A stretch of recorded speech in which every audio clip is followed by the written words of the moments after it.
So today we're talking about Augencore. Am I pronouncing that right? It's not Yeah. Yep. Augencore, is it? Okay. Because last time I said Sepuli instead of Sepuli and I got roasted. Um, so yeah, we're going to kick off about Augencore, but also highlighting Alpha. I know Prime. Uh, we had a little bit of a Prime action that I've seen people excited about and talking about on Twitter as well, so we can talk about those also. But yeah, how's everything been going with Alpha and everything on that side? Uh, Pretty amazing, actually. I mean, I'm not sure what we're allowed to say and not say, so I'm just gonna say a bunch of stuff, and then we can censor it later, or probably not. But it's been going amazing, man. I mean, we finally got players in the game, and it turns out people like it. So, that's super exciting. We were just going over some numbers before this call, and it looks like our sort of day one retention rate is like over 80%, which is like completely insane. That's awesome. Wow. I mean, we got a lot of diehard players and collectors in there right now, but still, like, uh, we were talking beforehand, and we were like, if it's over 50%, like, we'll have a party or whatever. So now maybe I'll have to bust out the champagne or something. But yeah, it's I'm happy, and people, again, it's an alpha, so it's not like there are some warts in there still, but people just seem to be playing around it, and they're just like super excited to get in there and play. And I know that some people that we've talked to who are familiar with the card game genre are just like happy to have something new to play. And so I'm glad that we can kind of scratch that itch. Yeah, it's always super exciting to get into a new game that you've been following for so long. I mean, I know you and I were just Ready Player DAO. We've been following what you guys have been doing for almost 2 years now. It's like, what, 2021, right?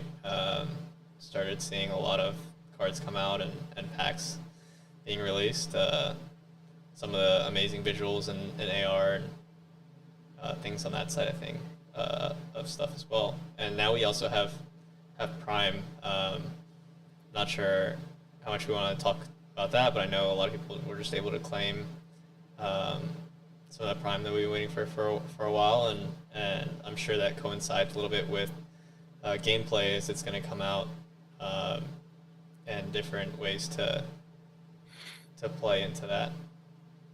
So before we get into this discussion, and I think maybe Fitch and Michael are probably better to have it than I am, it's just worth saying that Prime is created and distributed by the Echelon Foundation, which is a foundation that Parallel stood up as part of its like inception to allow the community to sort of dictate how the surrounding economics and other things may or may not work, and to give people a voice. Plus, we said that when we were taking in royalties for the NFTs, that a percentage would go back to the community, and that's being been allocated to and kind of distributed and run by Echelon. I mean, royalties, remember those things. But yeah. Okay, I'll let Fitch kind of take over because he probably knows more about Prime and all of that stuff than I do. The royalties dig was nice. I appreciate that. That actually just No came problem. up in a conversation right before this. But yeah, I mean, so Prime is a token that's part of the Echelon ecosystem, and it will be the token that's used in Parallel ecosystem as well. I think it's important to note that the Echelon ecosystem is designed to be more than just Parallel. And Parallel is sort of the flagship use case for Echelon tooling, Prime token, and I think things that we can mention that are publicly known and not trying to do anything that we shouldn't do would just be that it was exciting launch, listed on Coinbase, listed on Bybit and a number of other markets. I think the community reception to it has been generally quite positive. And yeah, it's just an exciting future of kind of expanding the use cases for that token, a bunch of real world applications for it. Ideally will be the most utility laden token sort of in the industry with actual ways that you can use it. And then the last point, just to rehash, like it's part of the Echelon ecosystem and it's designed to be used for more than just Parallel. So there's all these exciting possibilities with that too, as just sort of a Web3 gaming token broadly. But yeah, that's about it. Awesome. Yeah, so let's dig into Augencore. We can always start with the Paragons as usual, and kind of talking through how they play through, and as well as the lore of the Ogden Core. How did they get started? How do they differentiate? Um, just from the visuals, they do look very machine oriented and close to the technology side of things as well. So we'd love to hear how that shapes kind of their play style and their background. Sure. So from like an initial story perspective, they basically are a faction of humans that took off into space and couldn't really find a proper habitable area, and so they decided to just remain in deep space on their spaceship and mine, for the resources they needed, whether it be water or any of those other things, like mine asteroids and etc. And over time, their ship grew to a space station, and then has grown to, like, I mean, if you can imagine like a flotilla type thing becoming just like a giant array of technology. And so, in order to survive in the harsh conditions, they decided to adapt themselves with tech. So it seems to be a bit of a reoccurring theme, but they almost have one side of them has a bit of a religious zealotry, and it's like the closer you are to machine, the closer you are to perfect. Um, and from a game design perspective, given the types of cards that we had, it made sense. Okay, so these guys are mainly focused on upgrades. Like it works with the story perfectly that you start with a unit and then you just kind of like build and build and build and build. At least that's one play style. We can get into the paragons in a second, and those kind of do help dictate those various play styles. But yeah, I mean, in the world of parallel, maybe actually I'll let Fitch talk about this because he loves the story. Why don't you spin us some more Ogden Core lore, Fitch? Gladly. So, I mean, the one character that I think of when I think of Ogden Core, to that religious zealotry point, is Iraq, combat overseer. So he's one of the faction leaders, and the art on this card is just mind-boggling. So he's got this sort of like exposed midsection. He's got a carbon fiber arm going on. He's got what looks like a sort of titanium spine that's fully exposed. And he's basically, at this point, almost completely machine. I can't recall from the lore, but it's like his eye or something, or it's like just a few different organs are left that identify him as human, and everything else has become a machine. And so that's a really fascinating story to me of like someone who's pushed it to the extreme in order to be better at combat, right?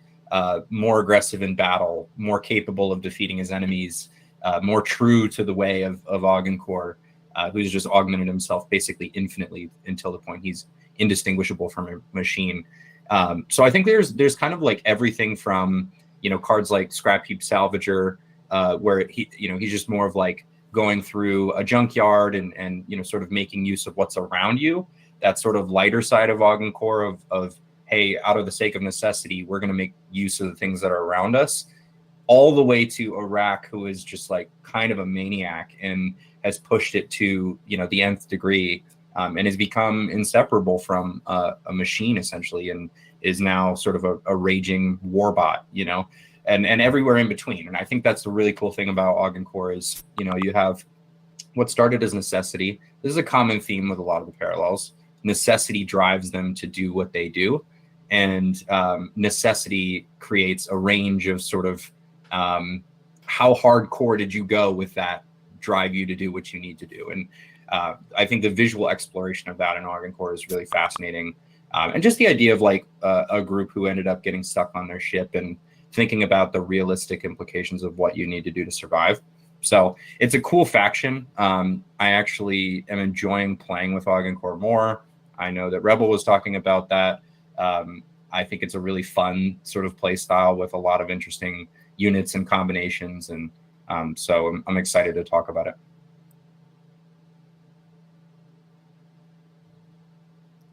Yeah, of course. I think I pulled him up. I think just like the visual kind of adds to a lot of what you're saying, and really goes to show how far he's gone. Where like literally everything below his head is machine, right?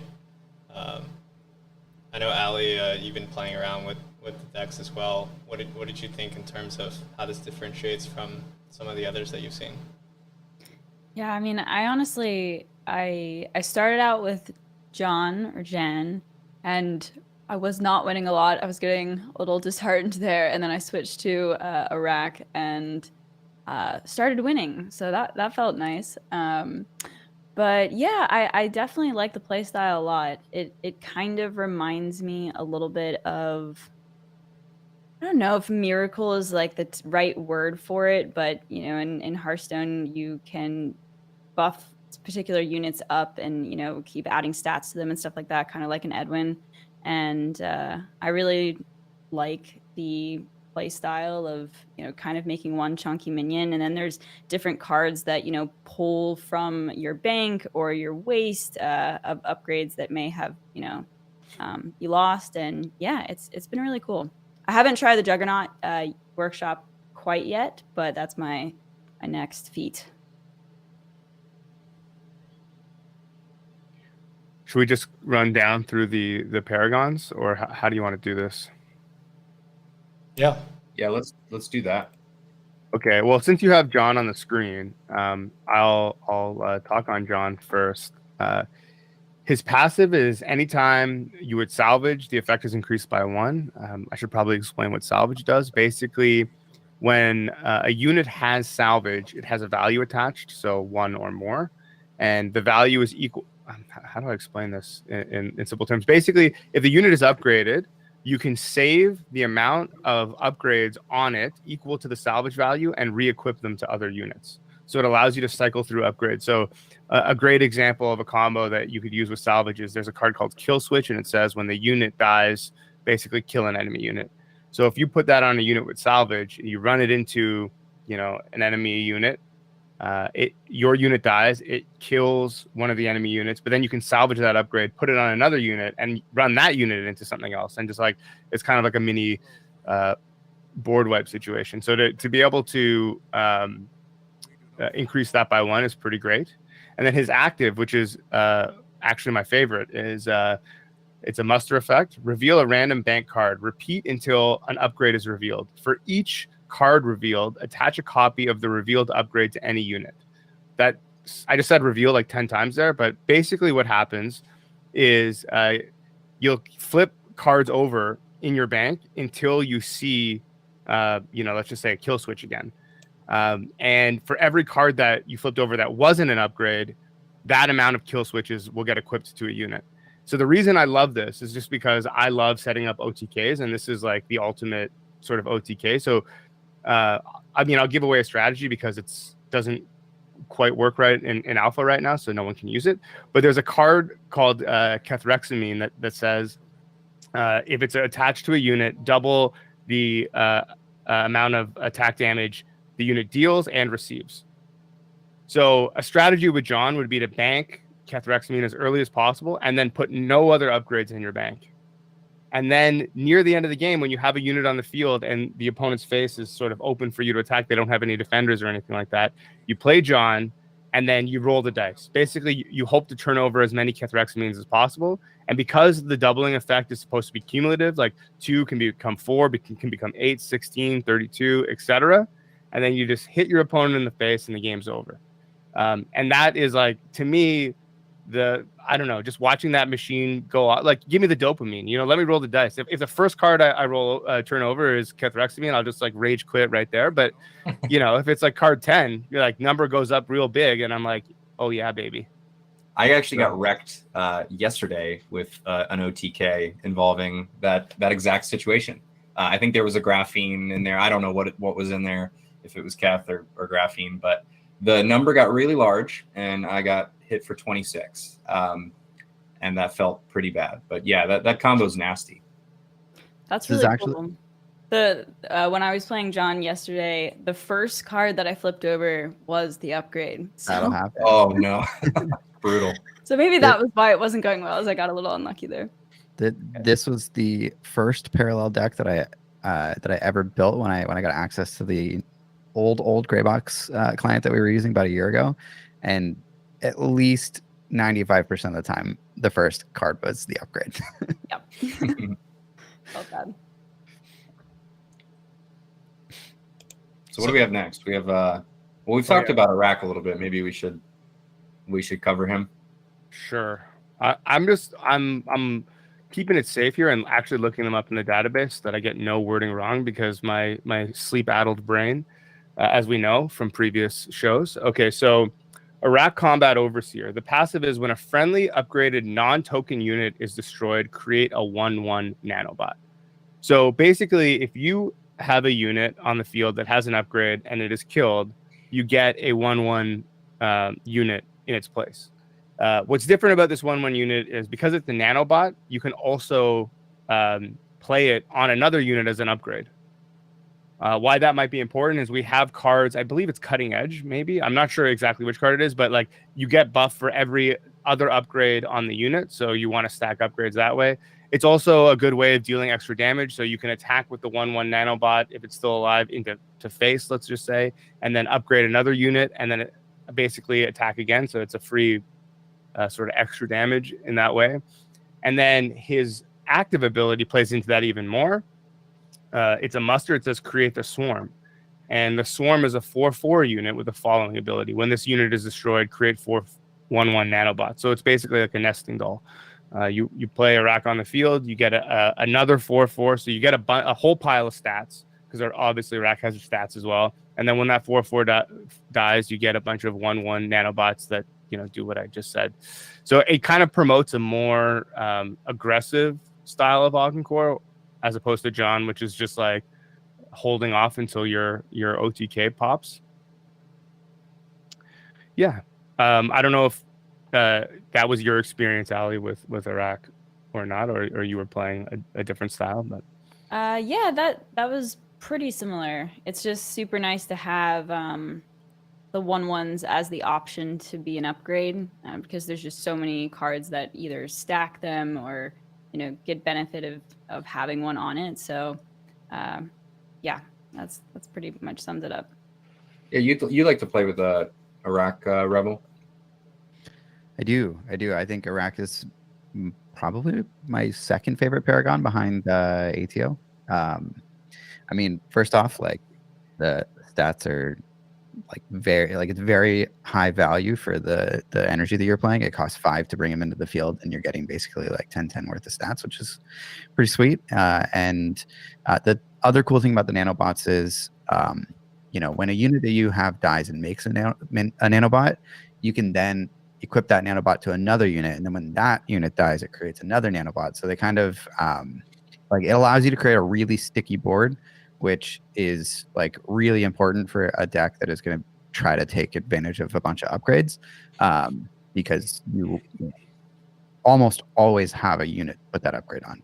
And that if you're not playing Iraq, you run into hands where you have like 7 upgrades and no units and you're sad. So it's cool to always have something to put your cool upgrades on. Yeah, I find he's hard to because I play a lot of Markolian, obviously, and it's hard to sort of own the board with Markolian when you're playing against Iraq, because you just have this persistent 1/1 that's out there, and it can take out things that you're doing or disrupt them. And then when the swarm comes out, oftentimes, I've mentioned this in episodes before, like you forget, or you won't be paying attention, and you attack Iraq, and then another nanobot comes out, or you attack the swarm and 4 more come out. And it's like so often when I'm playing that deck, I find myself in situations where I didn't realize something was upgraded, or I didn't realize a nanobot was going to come out, or I'm not thinking about, well, I shouldn't finish the swarm now, I should go around it. So it sets up so many kind of decision points for you when you play against it, to sort of get around the many things that it does and not cause that nesting doll to open up. That it formed is a frustrating play style to play against, and also is very good at, like Rebel said, of keeping that board control, even when you're playing against aggro strategies that are trying to outboard you early. Should I go for the last one? The Juggy. Let's go. Okay, so Juggernaut Workshop. It's funny because in our database, it still says in the notes experimental leader design, back before they were even called Paragons. But basically why it's experimental is it doesn't have an active ability. Like you can't play it to the field. But what it does do is something pretty interesting. So its passive is begin the game with 5 counters on Juggernaut Workshop. At the end of your turn, remove a counter. When Juggernaut Workshop has no counters on it, create one of the following. So you can create a 4/4 attack Juggernaut with armed, a 3/6 defense Juggernaut with defender, or a 2/5 artillery Juggernaut with a muster, basically, that when it enters the field, it deals 3 damage to a target unit. And then after creating the unit, put 5 more counters on Juggernaut Workshop. So basically, you get a free unit that is like pretty good in any situation, or you get to choose the unit that would work for your situation every 5 turns. I like this one a lot. This one's really fun to play with. I like the optionality, obviously. If you got something that's you can remove with the artillery, great. But I tend to go for defense if I'm being pressed and I need to try and maintain board presence or reestablish it. Or I most often try and go for the 4/4 armed, because 4/4 armed is really strong, right? Like anything that's 4 or less is getting killed by that unit without it dying. So, you know, in terms of maintaining board presence, it's really, really potent. And I actually like to run this Paragon as well with a universal deck, because that comes in really handy in the mid game when you need it. Like I said, if you're behind a turn almost, you can play the defense and reestablish. Or if you're even or pressing, you can get that 4/4, and it keeps the board, you know, so much in your favor because of that status with armed.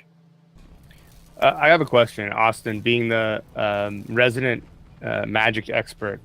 A, can you show us a trick? But B, what sort of how would you compare this to something in Magic? Because I mean, it's one of the games I know best, but I would be not the best person to ask that question to. So I'm curious as to someone who knows better. Yeah, for sure. I did a deeper dive into the Ogden Core cards, and some pretty interesting parallels. For anyone that's played a good amount of Magic, there's some decks called Bogles or Boggles. There is no agreed upon pronunciation, but you essentially put out a guy, like a small 1/1. Usually they can't be targeted, and then you build them up using auras or enchantments. So very similar to what we're doing here, essentially augmenting and building up these units over time. I think the first Paragon that we discussed is providing that ability to pass those enhancements to your other units is super important. It kind of reminds me of some other. So anyway, there's a Bogles component that's there. The go wide strategy with the little guys reminds me a lot more of Affinity, which is going to be your artifact strategies. They tend to be colorless. So I think there's almost a combination of those two styles coming into play. And then I would say that the final Paragon, which you just laid out, and I have it here, but the Juggernaut Workshop has some similar templating to some other Magic cards as well.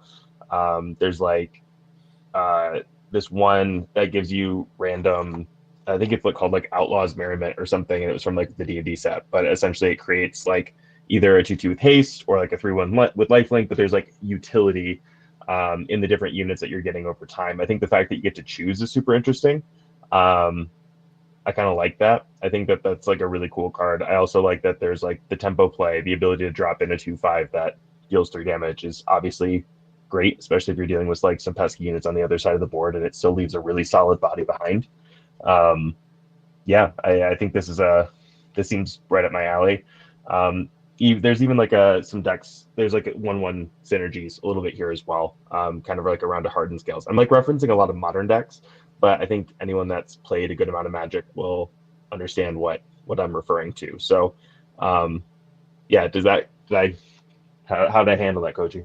Yeah, you made me very happy, because basically I was asking you what did I rip off without knowing it, and I haven't played a lot of those modern sets, or not enough anyway. So I'm confident in that I didn't fully poach, but no, I mean that was perfect. I think you've probably got a pretty good handle on the Ogden Core. Yeah, Is there one that you're thinking more likely to play with here, Austin? Yeah, I would definitely. This resonates. I think that there's some cool turns that you can build to. Obviously, one-turn kills are super fun in any card game. So like I like that aspect of what Koji was mentioning earlier. I also like the idea of playing like a really strong mid-range game. Aura's decks were actually something I've played quite a bit in Magic. Piloted a few to some day twos and done quite well in the past. So I like that aggressive approach where you're like trying to be very resource efficient and like sticky to the board while also just like trying to get your opponent dead. I think that's pretty cool. I also think I'd mess around with the factory for sure. Kind of curious though, Koji, is there any like thought about scaling the Juggernaut's ability more long term or something? Like I wonder, like late game, I just wonder how impactful like getting any of those units, like every, however many turns it is. I just that's like one design decision I'd love to like hear about.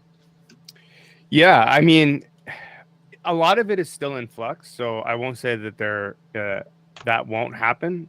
I think at this point, and why the alpha is so important is I'm the type of person to let data inform the decision. Obviously, fun has to inform the decision too. So if people are like, "Hey, if people aren't playing it, then we have a problem. Then it's probably not fun, and we need to do something." But if they are playing it and they're complaining, even if the data shows it's like the win rates are aligned, okay, maybe we can do something to make it slightly more exciting. But I think more than anything, we'll see what the data has to say, because if it is kind of in line, then I would be hesitant to make changes. But for me, generally speaking, you're probably only getting 2 units out of it, maybe Right. 3 if you like are playing something ridiculous or whatever. And so I do agree with you that like, could it be more impactful by comparison to some of the other Paragons? Perhaps, but I'm hesitant to make that call without wider testing. So what I would say is just get in there and skew my data for me, please, so that I make the change that you want. Austin was just pinging me to get him in there, so I put it through, but we gotta follow up here and see what we can do to push it through. Sure. I get my ass kicked with more haste by more individuals. I see how it is, Frank. Allie, no problem, but Austin's still knocking at the door. Clout. I got it. It's okay. We like Hearthstone better. Clout, baby. Come on. No, I mean, it's really cool, and maybe we can talk a little bit about that, the playtesting side of things as well here. But I think before we do, I don't play Augencore much, so I know that CL loves it. Rebel, I know that you play it somewhat actively. I'm kind of curious, like, are there cards that you think are really interesting in the play set of Augencore that you're saying, hey, when I'm playing, I'm trying to find this, or I really think this is fun to use, but I don't find it that often, or I use this every game. What are those cards for Augencore that stand out to you, Rebel? I think Augencore has a very interesting card pool with cards that like play off of each other really well. So there's a lot of synergies to find, and I don't want to spoil it for everybody, but I will sort of like talk about, let's say, 2 cards. So the first card that I think is like a 3 of in every Augencore deck is Reclamator. It's a 4-cost relic. Says the first time each turn a friendly unit is wasted, gain 1 extra energy this turn. But the reason why I actually play it is because it also says if this relic is banked, gain 1 extra energy this turn. And it's pretty much the only card in the game outside of Earthen. Earthen has a couple sort of ramp cards, but this is like so clutch. Means you can play Iraq on turn 4 if you're playing Iraq, which is like so ahead of curve. It's crazy. And potentially do other really fun things. Like I will often have like a security officer, which is an Augencore unit that gets bigger as you play more upgrades on it, and being able to sort of play one of those out early game and then also play an upgrade alongside it so that it immediately starts scaling and snowballing is very good. Also gets shielded if you do that. Yes, shielded is a very good keyword, which is mostly on Augencore cards, and it is basically, if you're familiar with Magic, similar to Hexproof, I guess similar to Divine Shield if you're playing Hearthstone. It's like kind of a mix between those. It basically soaks up the first instance of an effect card from your opponent. So if they try to annihilate it, they can't do that. If they try to, PS8 launcher, deal 2 damage to it, it just sort of erases that effect. But similar to our discussion last week, any sort of AoE bypasses shielded. So yeah, AoE as well as like unit abilities. So Black Market Fixer is a really good way to get rid of Security Officer. Black Market Fixer, when it enters play, just immediately kills something that costs 2 or less. So cards like that. And then the other Encore card that I want to sort of shout out is a card that one of the playtesters, Bhavin, turned me on to, which is Upcycled Technology. I had never played with this card before, and then I put it into my deck a couple days ago and was just like very surprised at how good it felt. So it costs 5. It is an upgrade. And when you attach it to one of your units, you pick a banked Core card that you have in your bank. And when that unit dies, you get to play that chosen card at no cost. So the 2 cards that I use most often with this are either Jury Rig Juggernaut, which is sort of Core's big legendary unit, very scary. I win a lot of games with Jury Rig Juggernaut OTK. And then the other one is Anti-Organic Pulse, which is a Core board wipe. Destroy all units that do not have an upgrade attached. So being able to sort of cheat those cards out on a, like on an earlier turn, or just your opponent's not expecting it. You also obviously have a ton of units that benefit from you playing upgrades on them. So this is just, another upgrade when your unit dies. If you're playing a rack, turns into a 1/1 that can then be upgraded on something else. It's just very, very strong. And I was not giving it credit, and I am now giving it credit. So, yeah. Security Officer is annoying. That card is it's beefy when it comes out, and as soon as you see it come out, you're like, this thing is just going to get upgraded to all hell, and I have to get rid of it. And like another example of like a way to get rid of it by proximity is like Manipulation Ray, but you target the unit next to it. There's like ways to get around shielded by being clever, but it is a disruptive keyword for sure. Because if a Shroud, for example, play a lot of effects to get rid of things, all of a sudden you can't be doing that really, or at minimum, it's disruptive to that strategy in a significant way. So Core's ability to sort of find various ways to keep those units on the board, or keep upgrades applied to units on the board is maybe the better way to say it, is pretty significant. I'm curious what cards you guys think are an automatic like 3 of include, because I put 3 security offers in, 3 kill switches. I'm just of the Core cards. What are the must-haves? people really like the Hardlink pilot. Yeah. Yeah. Hardlink pilot's quite good. Good value. I got to look at the list. Cracking Battery is probably one that I put 3 of in most Core decks. It's a lot of damage. I'm seeing Amperage a lot. I can see the look in Austin's eyes, being like, "You just keep talking about this game." And yeah, like, I'm really curious to see your guys' decks that you guys built. So yeah. No, I'm just looking at the card list and nodding profusely. Yeah, I see it all coming together.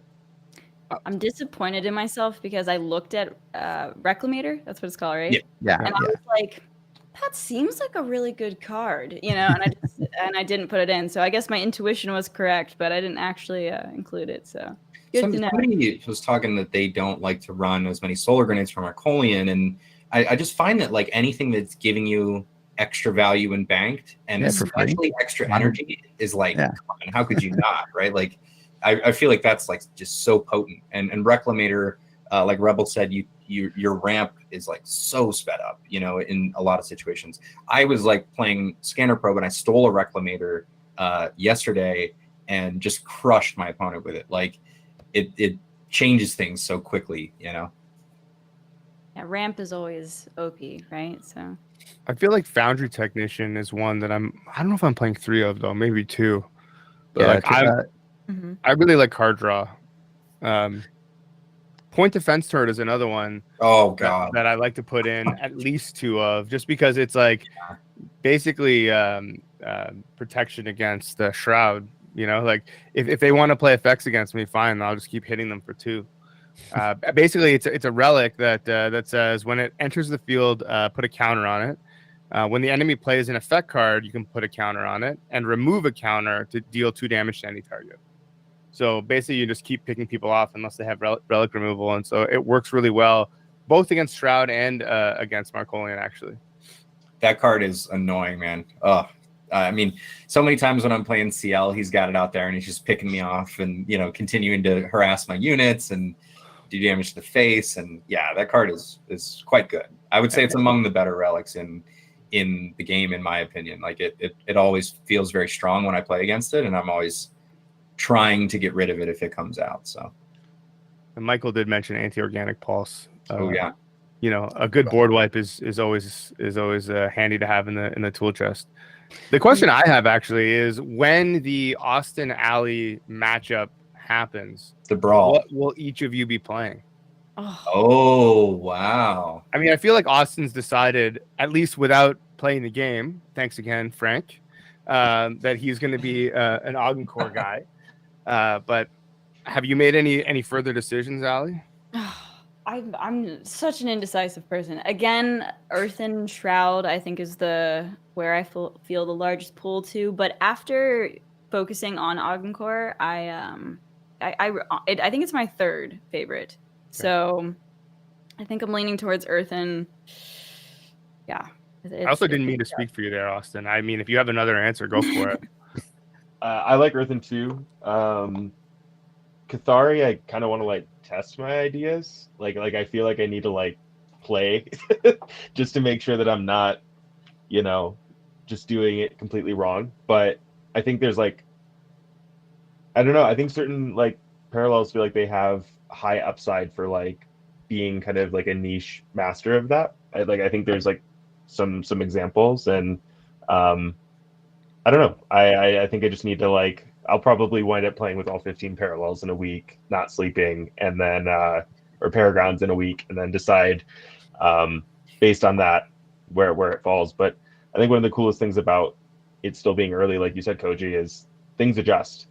So, you know, if something is like fundamentally just too good or whatever, it's like maybe it's fun because it's broken, but it'll get fixed, and then, you know, everything will like shift and the meta will shift, and like that's what makes a good game. Like that's my favorite thing about Magic, is like a deck that you really love might only be good for a specific tournament, and within a week the meta has solved how to beat it, and now this like endless game of rock paper scissors keeps running. So I definitely want to try Augencore. I think it's feels familiar and like approachable. Earthen felt similar, so I think those will be like safe places for me to start, but I'm excited to dig into Shroud and Cathari and see how those go too. Amazing. I mean, I can't wait to face off against both of you. I mean, Allie, I owe you a tiebreaker. Yeah. And Austin, I just want to see. I don't know. I want to see what it's like to play somebody from a heavy Magic background, because that was my background, and I'm just curious to see how you'll take to it, like early on, especially. Yeah, definitely. I'm excited. I'll look forward to seeing you both on the ladder, as well as all of our other parallel fans and people that are watching. I think that'll you can find me at the bottom. It's crazy in there right now, I'll tell you that. Like, absolute sweaty mess. People have grinded like basically nonstop since it launched. There are people who've played more hours than me, and I can't even count at this point how many I played, and it's crazy to like wake up and see the same people who were in there last night, and you're like, what the hell is going on? Like, this is absolutely nuts. And Koji, I know we probably won't share any data right now, but you know, the numbers are like incredibly impressive for you know, retention rate and just like total number of hours played, and you know, all those things are blowing our minds. And so the fact that people are in there and loving it, I think the most special thing was like receiving a lot of DMs that it gave, you know, people this childlike feeling that they hadn't had in X number of years, you know, similar to this game that I really loved. And I felt so immersed, and I'm just like reacting to all these messages, like, you know, kind of amazed at you know, getting to this point. And you feel, you know, I think working here, you feel that something very special is going on, but you're sort of zoomed in on whatever you're doing, and you end up becoming like very detail critical because of the nature of,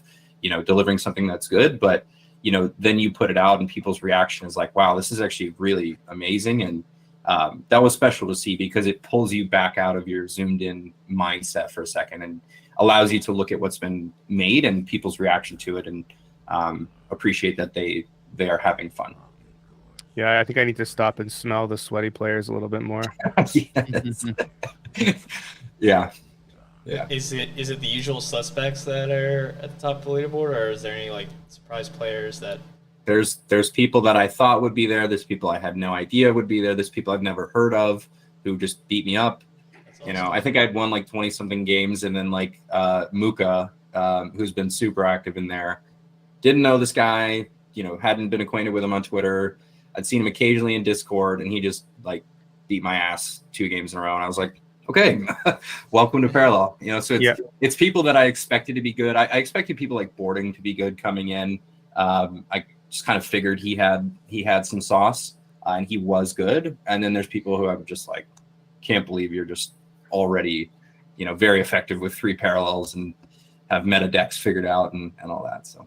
Yeah, for me, the most fun part was actually just queuing into a game and not recognizing a username, because we've played so long. And not that I don't enjoy playing with my friends. Obviously, I do enjoy that. But we've played so long playing the same people. And then there's like new people in there. And it's incredible. Like, the shout out to the person who's currently top of the leaderboard playing with Fire05. No idea who that is. Like, good for you. He has a 10 win streak. So he's obviously, found some exploit that I need to hammer into the ground, but pretty good. That's awesome. I've had some really wholesome moments where you're playing and you make a mistake, oops, and then your opponent makes a mistake, oops. Like it's figuring out how all the interactions, and it's kind of like the glory period of learning a new game for the first time. And I've been having a really great time with it. So So Ali, maybe explain what you mean by oops, because I think if people haven't seen the client, they may not appreciate how funny those moments can be. Yes. So similar to other games, you've got emotes. You can hover over your Paragon and say hello, oops, and I forget what the last one is. The taunt. So you can admit your mistake and just oops, and then my opponent did something and we're like oops, and it's just like we're clearly figuring it out, but it's been a lot of fun. Yeah, Rebel, anything standing out to you thus far about this wild 48-hour period? Yeah, it's been crazy. I mean, I'll just echo what Koji said, and it's just really cool to match against people that we don't know. Just really cool to actually, have people in there playing the game, understanding how it works. In theory, enjoying it. Like, I knew that the game was fun, but like we've also been playing for like a year or more, and so it's been. Our like 5-person meta has been fairly stale for a little while. So having new people come in, shake it up, like the decks that are popular are not necessarily the decks that I thought would be. That's always fun. It's just awesome. I hope to match against everybody who's playing in the alpha, because it's such a fun time. Yeah. And as much as I enjoy matching against strangers, Austin, I hope that I don't consider you a stranger anymore. You're almost like family. You're like in my home here. But I hope that one day soon that we'll be able to queue up against each other. I don't know if I'm allowed to say this, but I'm just going to say it. One kind of fun thing that we've been doing is so the alpha is in waves, and so some people are in the first wave and they'll be in for a week, and then they'll get flushed out and a new wave will come in. And then at the end of it all, we're just going to let everyone back in for a free-for-all. But one of the wrinkles that I kind of added at the last minute, and thank you to our community manager, CL, and everyone else who was like okay with it, is basically the top 5% of players in the leaderboard and the top 5% of people who have played the most parallel will get to continue on through the waves. So, Ali, keep playing or else you're out of here. Oh my God, I did not know that. Okay. There is an exception to this rule, which is alpha pass holders. So that is the one exception, but it's a cool system. I think it's fun, and I think that people would probably grind anyway. So like you're going to get those grinders who are just like being rewarded for grinding they would have done, you know? Yeah, But it's for two top 10%, right? It's the top 10% of the leaderboard, and then also top 10%. No, of, it's 5 and 5. Oh, sorry. Okay, got it. Yeah. So we have 10% of players from each wave, and also another exception is friends and family. So I mean, if you do stay on our good side, Ali, maybe we'll let you continue on. I don't know. We'll see. If I have to do a TikTok dance, though, it's over. So Sounds good. Hey, I'll eat the peanut butter if I have to. To stay Whoa, in the hold on, alpha. oh wow. Okay, so parallel must be Like, good. it's We'll too eat crazy. peanut butter. It is, yes. I'm getting FOMO, like the idea of not being able to play it. I'm like, all right, I gotta figure this out. Yeah, gotta do something here. It's been cool. I mean, like, and all over Twitter, people are like, you know, what do I have to do to get into parallel? And it's crazy to see accounts that like would not really engage with what we were doing before engaging and wanting to play because the reaction was so genuine. I feel like up to this point, you know, it's very easy to think that we're bullshitting or something about like our conviction in what we're doing, you know, or that it's biased somehow because we work here or like have been fans since the beginning or both. In my case, it's like, so it's easy to think that I don't know what I'm talking about or I'm, you know, blowing hot air. But I think when you see like everyone who played the game sort of resoundingly be like, this is really awesome and I'm having a great time, and posting publicly that that is the case, how could we have coerced all of them, right? So it feels like the reaction in the wave that happened because of that has been very cool to see, because I think people are realizing like people who can't be bought or coerced on Twitter have played this thing and are like, this rocks, I'm having a blast. Clearly something must be happening here. So I am excited for successive waves. I'm excited for everyone who's already in there. I'm excited to be, you know, in beta at some point and have more people that can get in there because obviously we all want everybody to be in there, but we have to just follow the process. So if you're not there yet, it is a great time, and we're doing our best to try and, you know, make sure people can experience it as soon as possible. But you know, this is the fun's gonna keep going for years to come too. So what's a little bit longer to wait. Oh, speaking of, didn't we say that we were going to give away access to one person? We did say that. Wow. Yeah, I almost forgot, but yeah, let's do it. Amazing. Yeah. So I don't know. Keep active in that chat, I guess. Yeah. And, Let's see. By the end of this, We'll have pick to see somebody. who doesn't have access in there. But Yeah, sorry, Austin, you're not eligible. He's gonna start commenting a bunch in the chat. Yeah, awesome. It's all me. It's all my bots. I'll get you in. I'm sorry, Austin. I gotta. No, don't worry about it. There's like a list of people who I believe I submitted, and you know, I gotta just like knock some doors down or something. But no, this you'll is a get good used to bit. seeing me. Don't worry. This is a good bit. We got to keep it alive. we gotta keep it going. Okay. We'll see what we can do. We'll see what we can do. Yeah. So, hey guys. So my flight was like 15 minutes late to Denver, and so I'm actually excited. We're gonna meet up with Austin and Allie tomorrow, but and hopefully Kalos. Hey Kalos, if you're out there, dude, and you're listening, I just mine all of your Twitter feed for Alpha, so keep it coming. And hopefully we get to meet up. But this has been great. At Ready Player, we've been excited about this game since PD1. We've been cached since I think like day 2 since the news dropped. And we've been preparing and wanting to get in, not just as supporters of Web3 gaming and of Parallel, but just as competitors, right? This isn't a play to earn game, right? It's a fun, great game that's designed for everyone to enjoy. And we want to go. And so our creators and our creator network and our gaming community, they've been chomping at the bit for this for a long time. And so we're just all really excited to get in there, compete in the esports, beat everyone, win Prime, and then just create content as well. So I love what you guys have been doing. It's really like a good inflection point. So thanks for letting us be part of this lead up into the alpha. We're super excited, and I'm a total TCG noob. So you know, I'm gonna learn how to play TCG by just getting beat up by Austin and Allie. I'll go at you too, Yeah, Danny. Don't worry. We can spread the love around. You know? All right, that's good. There's levels of skill, and you know we'll put you through the ringer there. But no, that's awesome. Appreciate you guys. I actually think Fitch's favorite part about the alpha is beating up. That's on new 100% players. my favorite part. 100% my favorite part. Yeah, well, there was a certain deck, that's a little problematic, and I thought that, at the beginning it was okay to just at least beat a couple people up, and then maybe shouldn't have done that. But I promise I stopped using that deck. So I'm using some other things. I actually have branched out of Marcolian completely, so that's been interesting. There's something about like playing that makes me want to, playing with like new people, that makes me want to play new decks. It's like you experience so many different things that people are thinking and doing and trying, and everybody's energy is like, yo, do you want to mirror match me with this? Do you want to try this? And I'm like, yeah, like, let's do it. The other thing is like, that I was actually just reflecting on in a call prior to this is like the card backs look awesome in game. I never would have thought prior to this that I would own a non-Marcolian card back.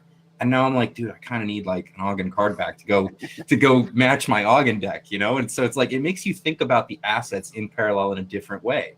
And like when you see how sick the PLs look in game, obviously the visual treatment is not exactly what it probably will be for, the full deployed version, but they look really cool now. And you're like, maybe I need this card in PL. Like maybe I need this in SE.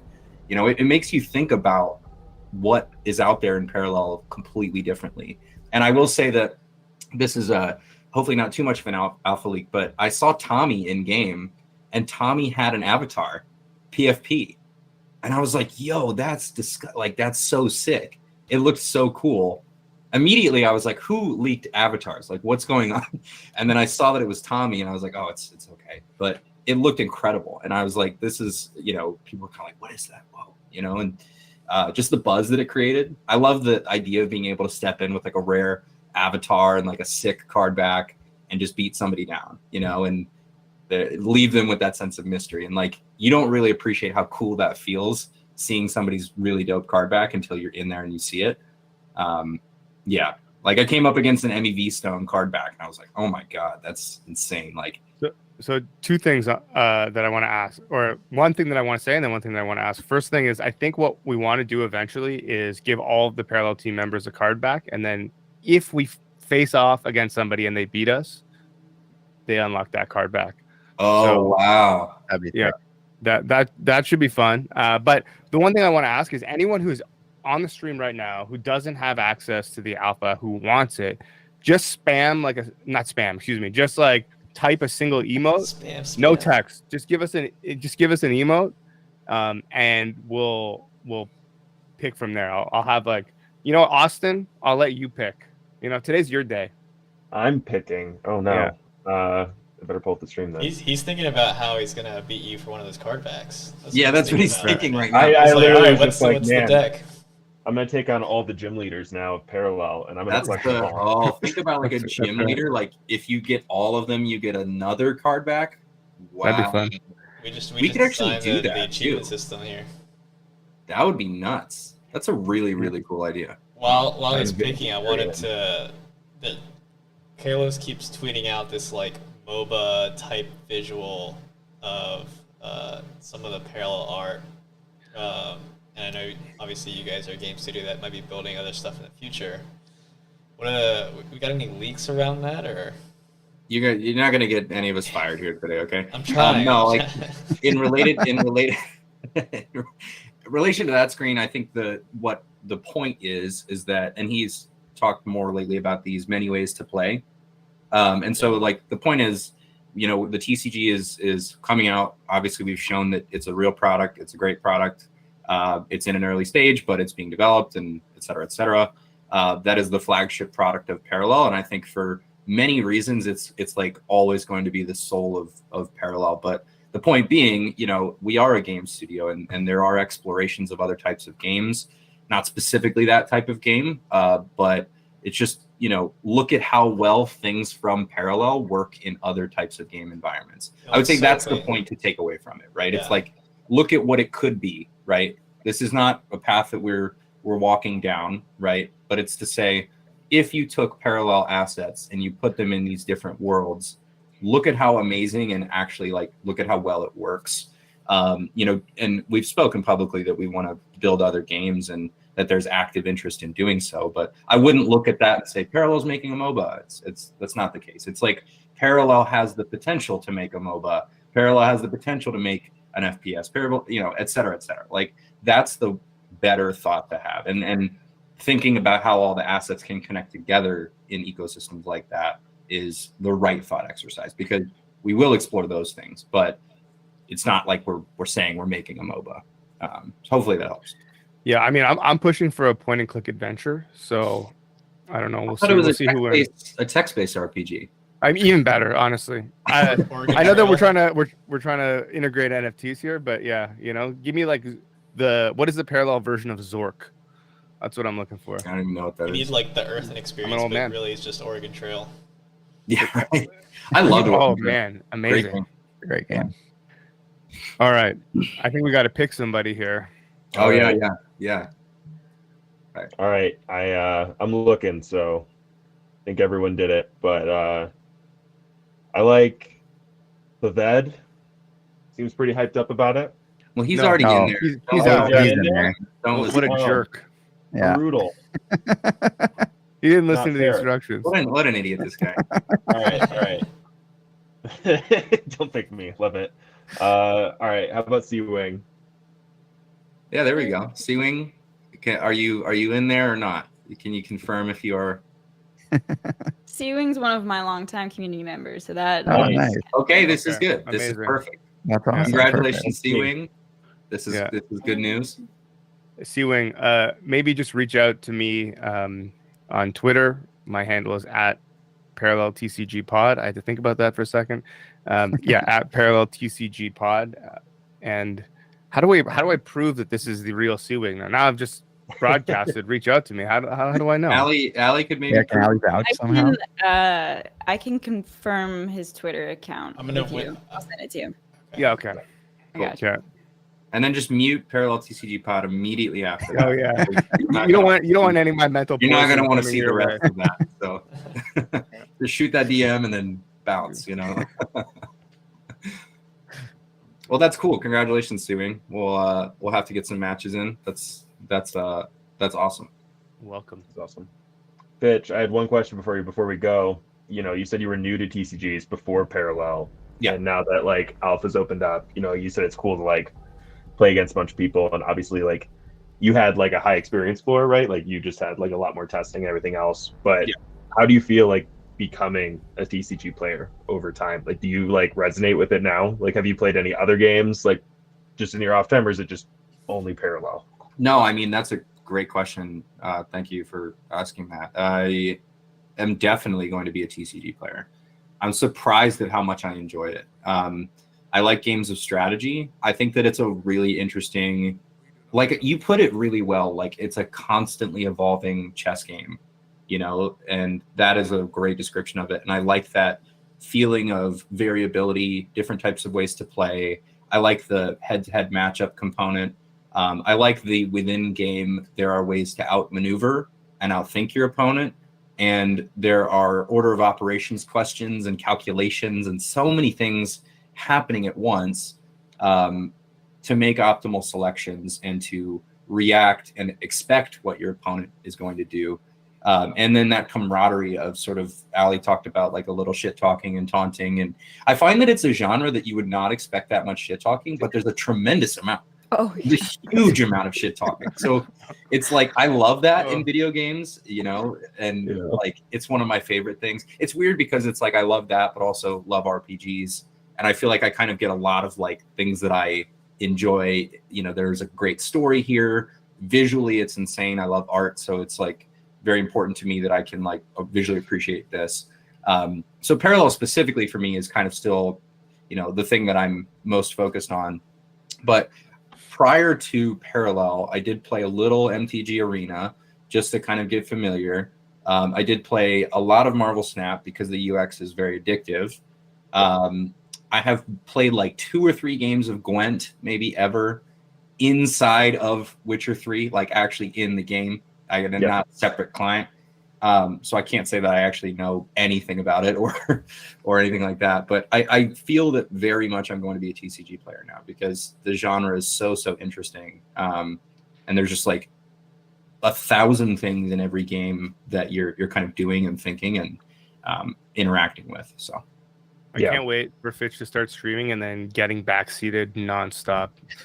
That's the joy of being a streamer. Yeah. Dude, I'm going to Ball. start streaming, and I imagine the trolling is going to be immense. Like, for one, most of my audience is crypto, and they're probably the saltiest trolls on planet Earth. So then you have gamers, right? And particularly TCG backseaters and things like that. It's going to be absolute chaos. So, I mean, I think Ali could attest to the fact that you can play a 95% perfect match. You play one card out of sequence, and then people are just like, "Oh, you blew it."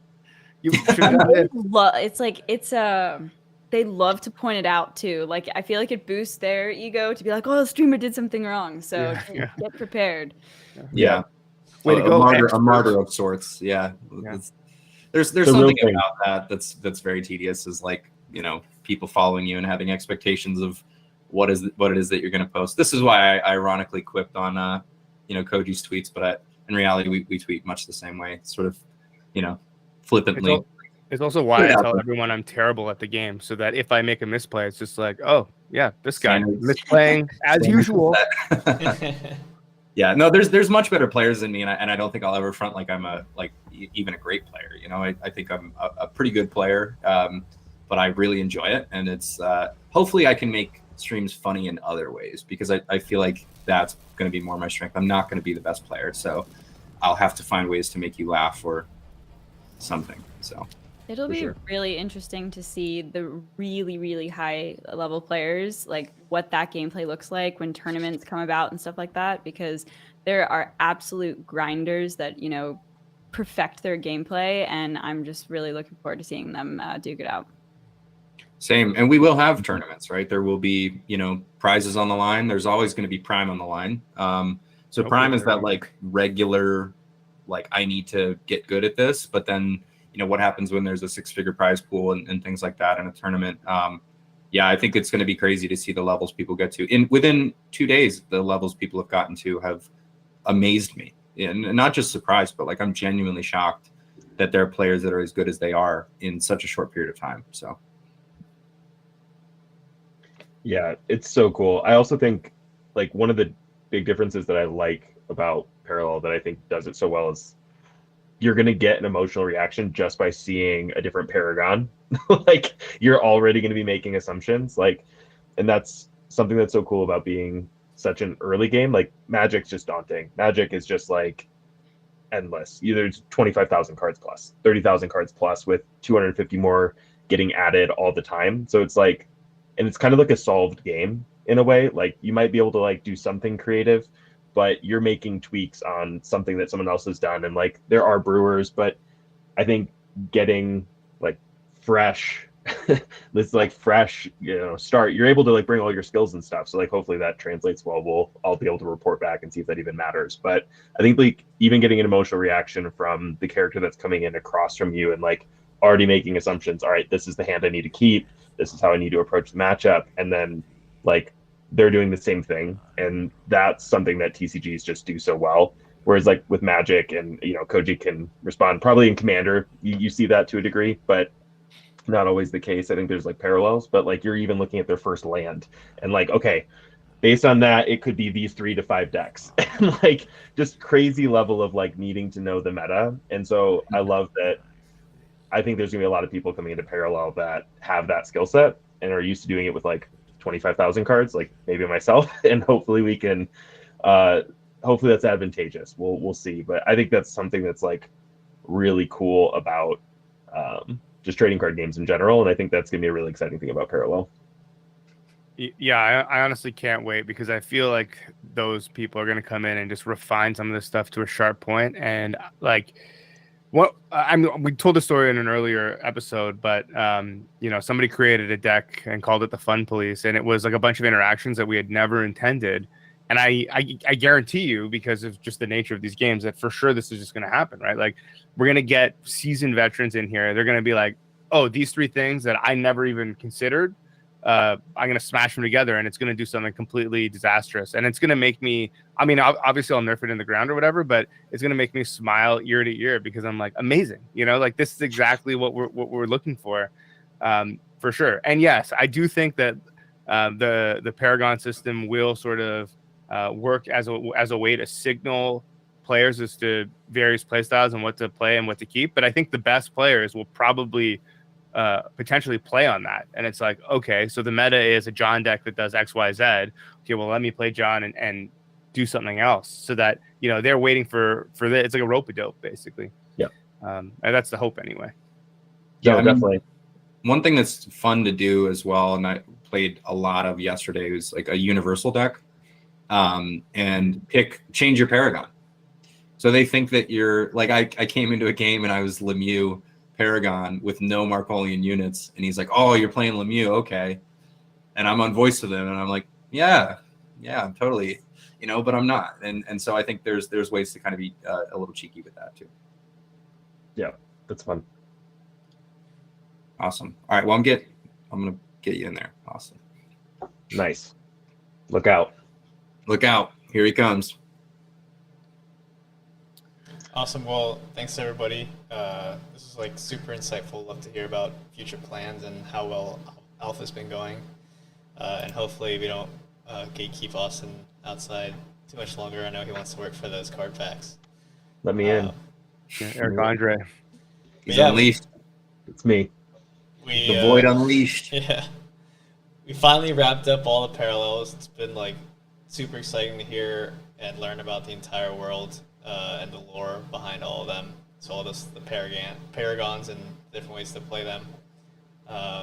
Super exciting series. Hopefully we can get maybe we get like Austin versus Ali first matchup going on here. That would be cool. That would be very cool. Yeah, I think that like when it comes to content for the alpha, we are just asking for quality control. So as long as we can sort of make sure that what's going out is, you know, sort of up to certain standards or like doesn't have a bug in the video clip, then yeah, would be happy to work with you guys on something like that. So I do think Austin versus Ali would be a really neat piece of content, and certainly there's a handful of parties that are part of the alpha where, you know, we do want that kind of content going out. So let's figure that one out. That would actually be pretty neat. Awesome. Well, thanks everybody, and yeah, another thing I want to mention is if there's anybody that wants to get into, you know, creating content around Parallel and when you guys are pushing towards for the launch, we do have our creator network that we just hit 100 content creators in. Wow. It's been about a month and a half, 100 content creators and about 200K views across the bounties that we posted. So if there are any content creators out there that are looking to kickstart in the Web3 gaming space, and hopefully eventually with Parallel to be part of that program, jump in the Discord. Certainly, yeah, we should have a conversation about that because you know, there's already some things in the works related to incentives on the Parallel side, native incentives for content creation. So if we can continue to add extra layers of incentives by collaborating with you guys, I think that's great. I'd like for people to be able to have a sustainable career making Parallel content and winning Parallel matches. You know, I think that's a great. I think if you've achieved that, then that's a really healthy goal. So yeah, absolutely, and the goal is always to connect games with creators. So getting those content creators signed up for your native program as well is part of that. But yeah, it's been great chat, great series. It's like bittersweet to have it end, but I know we're just diving into the alpha and we're gonna get into the gameplay next. So super excited for that. Yeah, I'm excited. Thanks to you guys so much for the series and kind of hosting this and, you know, letting us chat with Ali and Austin, and the conversations were really interesting. And I think it segued perfectly from sort of Parallel of old to Parallel new, which is that, you know, people that aren't us are playing the game now in real time. That signifies a pretty major shift in like who we are and what we're doing. And I think that's really cool that we were working with you guys, you know, as part of that bridge from, you know, old to new. And yeah, I'm sure we'll be on here again. I mean, we have other, you know, exciting things that I would like to make sure get the right sort of context and information around them. You know, one of them that we had, I think, teased a little bit is the avatars. There's a whole story around how amazing avatars are and like what went into creating them that I feel like really needs to be told. And would love to have, you know, Tommy, maybe Ruben, and possibly other parties from our team be able to tell that story. So this might be a good venue for part of the telling, is have them come on and in real time talk about it and answer questions, because it's truly incredible what they've built with that and how they built it, and all the world building that went into doing that. So yeah, certainly could see us back on here with some new faces that you've maybe never seen from Parallel. So I get it. You don't want me back. That's fine. Well, Tommy is more handsome. Without a doubt, he's also taller, so I don't stand a chance. But yeah, it's been fun. I had a great time chatting with you guys. You know, and you out there who were not able to chat back, I'm gonna miss you guys too. Hit me up on our Discord or Playtest Discord if you are so lucky to be in there. I'm Mr. Gone. Yeah, this is great. Thanks everybody.